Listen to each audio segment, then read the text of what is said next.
मुकेश त्यागी जी, ये बॉयकॉट मैं फिर कह रही हूं, जिस तरह से पहले मैंने पूछा था, क्या आपको नहीं लगता है कि इससे जो बड़े बड़े स्टार्स हैं, दीपिका पादुकोण की बात कर लीजिए, आप शाहरुख खान की बात कर लीजिए, उनको तो कोई फर्क नहीं पड़ता है, लेकिन उनका सोचिए जो टेक्निकल स्टाफ है, जो क्रू है पूरा, या फिर स्पॉट बॉय से लेकर टेक्नीशियन तक की, आपको नहीं लगता है कि इससे उनकी रोजी रोटी पर संकट आ जाता है? ये तो निकाल लेंगे, इनको तो कोई फर्क नहीं पड़ेगा। देखिए, मैं आपको बताऊं हिमानी जी, एक पिक्चर थी अभी आई थी 4/11 जिसमें स्वरा भास्कर थी, उसमें ओटीटी प्लेटफॉर्म ने उस फिल्म को लेने से मना कर दिया क्योंकि वो कंट्रोवर्शियल फिगर थी। तो ये बड़े सितारों पर भी असर पड़ता है। एडवर्टाइजमेंट जो ब्रांड्स होते हैं वो भी कंट्रोवर्शियल फिगर से डिस्टेंस बना के रखते हैं, तो इनका ये व्यक्तिगत नुकसान होता है। जिस समय ड्रग का केस दीपिका पादुकोण पे चला था तो बड़े बड़े ब्रांड्स ने अपना विड्रॉ करना शुरू कर दिया था, और छोटे कलाकारों को तो बेचारों की जिंदगी बर्बाद हो जाती है, क्योंकि ये परमानेंट एम्प्लॉयज नहीं होती, ये कॉन्ट्रेक्चुअल एम्प्लॉयज होते हैं, केस टू केस पर, फिल्म टू फिल्म ये काम करते हैं, तो इनके रोजगार पे भी असर पड़ता है।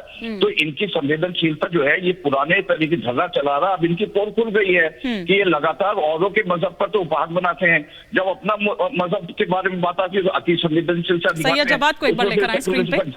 दिन, हर महीने, हर साल, इतना ही नहीं आपके रिटायरमेंट के लिए भी पैसे कमाना है, फिर देरी किस बात की? फ्रीडम ऐप को अब भी डाउनलोड कीजिए। सेकुलरिज्म का झंडा लेकर के खड़े हो जाते हैं कि अभिव्यक्ति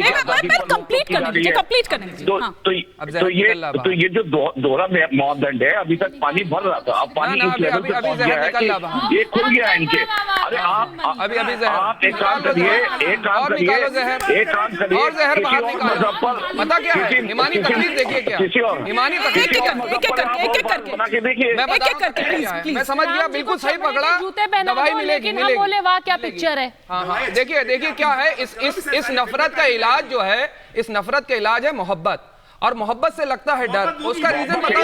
नफरत का इलाज ये है कि बॉलीवुड अपनी हैसियत में रहे, किसी के भी धर्म का उपहास न करे, बॉलीवुड किसी के भी धर्म का उपहास न करे। मोहम्मद रफी साहब ने, इनको नहीं पता होगा, मन तड़पत हरिदर्शन को गाने वाले शख्स का नाम था मोहम्मद रफी, उसको लिखने वाले थे शकील बदायूनी, और उसको गाने को बनाने वाले विरोध किया, क्योंकि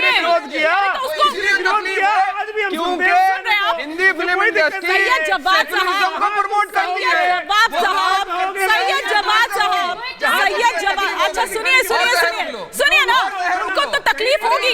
एक सेकंड नहीं, जवाब साहब सुन लीजिए, उनको क्यों नहीं दिक्कत होगी, और जब वो बेशरम रंग जब साफ तौर पर उस पर कहा जा रहा है, उसके वो बोल नहीं थे जिसका जिक्र आप यहाँ पर कर रहे हो, और यही कारण है कि उसका किसी ने इस तरह से विरोध भी नहीं किया। तो उनको क्यों नहीं आपत्ति होगी? मुझे पता ही है ना। अच्छा, वाले गैंग खड़े हो जाते हैं हल्की सी बात पे। इनको आपत्ति रंग पे है, गाना आया था, आपत्ति डांस पे है, इंशाल्लाह गाना आया था। इनको आपत्ति पता क्या, इनको आपत्ति है सेकुलरिज्म से, जो हिंदी फिल्म इंडस्ट्री के अंदर सेकुलरिज्म प्रमोट होता है, उससे आपत्ति है। और आपत्ति क्या है? क्योंकि इस देश में बॉलीवुड से रोजगार आता है, उससे तकलीफ है, क्योंकि रोजगार दे नहीं पाएंगे, छीन लेंगे दूसरों का रोजगार, इंशाल्लाह रोजगार छीना जाएगा, उसके ऊपर तकलीफ हो गई थी। वहां आप लोग झंडा लेके बुलंद खड़े हो गए थे। आज हमारे यहाँ लगातार 2000 लोगों को रोजगार मिलता है, एक सिनेरियो क्रिएट किया जा रहा है, एक लगातार फिल्म इंडस्ट्री के बाद ऐसा सिनेरियो है, उसका विरोध करो, बात करते हैं। अभी अरोड़ा जी यहाँ बैठ के बात कर रहे थे कला की, अरे कला की बात उनसे करें जिनमें कला हो, जिनमें कला हो। जरा भगवा पहन के किसी धर्मस्थल में चले जाओ, मतलब बात करो, भगवान करते हैं, उनसे बात करते हैं। मैंने वीडियो देखा, पानी पीजिए ना थोड़ा, जवाब साहब थोड़ा सा पानी पीजिए, जवाब साहब थोड़ा सा पानी पीजिए,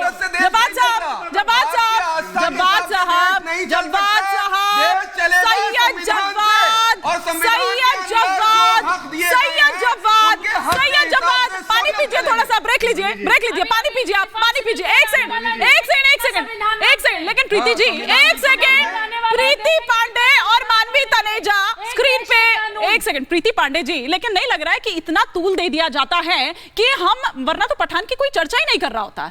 मैं यही तो कह रही हूँ कि शायद यही तो करके आप उनको पब्लिसिटी दे रहे हैं, क्योंकि मैं फिर वही कह रही हूँ कि आप देखिए मानी जी, सबसे बड़ी बात ये है कि मैं तो क्या कह रही हूँ, जैसे अचानक से गैंग अप होके बैंग ऑन कर देते हैं, आप नाम किसी और का लेंगी, बोलना कोई और शुरू कर देगा। मैं बार बार ये बात कह रही हूँ कि जब लगातार बॉलीवुड की मानवी तनेजा, एक मिनट,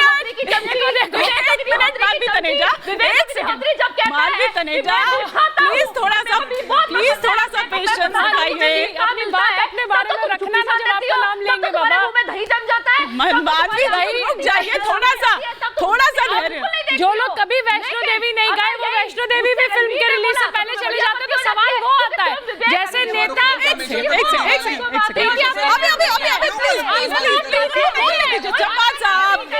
आपकी आवाज नहीं जा रही, नहीं जा रही, सब बोलेंगे एक साथ, नहीं बोलो ना, अपना भी समय खाएंगे, मेरा भी समय खाएंगे, ऐसा थोड़ी ना चलेगा ना।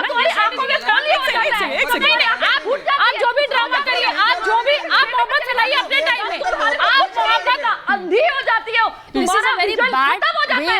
लेकिन यही अगर कोई बॉलीवुड से जवाब साहब प्लीज जवाब साहब एक डेकोरम होता है ना, मेंटेन कर तब भी बोल रहे हैं, मेंटेन कर मैं तो वहाँ हूँ, आप वहाँ नहीं है तब भी बोल रहे हैं। जिसका नाम लिया उसको बोलने दो ना। प्रीति का नाम है लेकिन आप बोलने लगते हैं, मानवी जी बोलने लगती है, यहाँ आप बोलने नहीं देते। जब तक ऐसी फिल्में बने जिसमें हिंदू देवी देवताओं का मजाक बना है तो वाह वाह वाह क्या पिक्चर है, क्या पिक्चर है। लेकिन जब हिंदू ये कहे कि नहीं भाई आप काली माता को सिगरेट में नहीं दिखा सकते, ये कला नहीं हो सकती, चाहे सेंसर बोर्ड को काम करना पड़े, चाहे सरकारों का काम। और क्यों सेंसर बोर्ड और सरकार, जो बॉलीवुड के एक्टर एक्ट्रेस फिल्मों में दिखा रहे देवी देवताओं को सिगरेट पीते, वो क्यों नहीं बोलते पहले? वो इस देश में नहीं रहते क्या? उनकी जिम्मेदारी नहीं बनती?